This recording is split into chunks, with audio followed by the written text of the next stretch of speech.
Papa mummy के लिए best gift कारवा मिनी।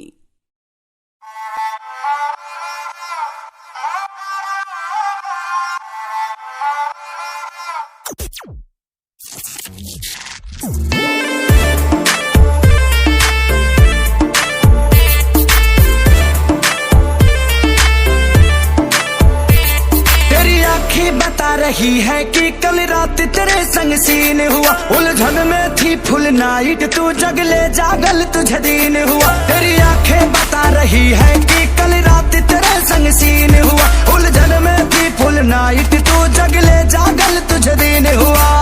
तुझको बताऊं कैसे छुआ पिया रे ऐसे, आँखों आँखों में सतानी हो गई। सैया ने देखा ऐसे मैं पानी पानी हो गई।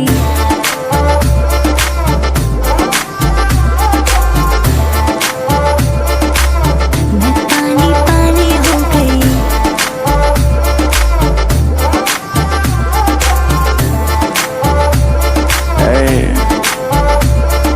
चलबू का ग्लास बखाली भरबू का, साथ आई लइका से डरबू का, अंदर की फीलिंग से लड़बू का।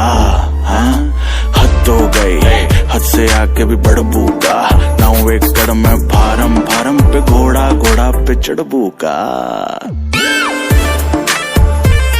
अरे तोहरा लल्ला बादशाह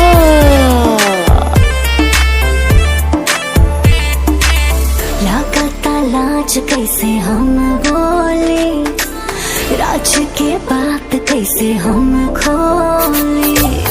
क्रिएट माहौल कैसे भइल, कैसे मिटावलू मन के माइल।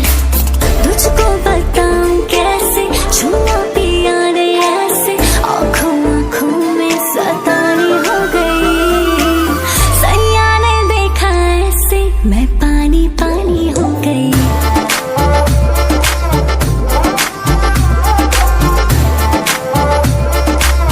मैं पानी पानी हो गई।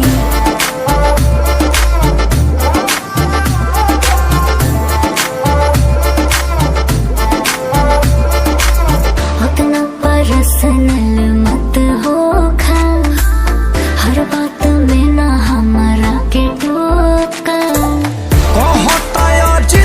सारी शुभम के आई कहिया बारी। तुझको बताऊं कैसे छुआ पिया रे ऐसे, आँखों आँखों में सतानी हो गई। सैया ने देखा ऐसे मैं पानी पानी हो गई।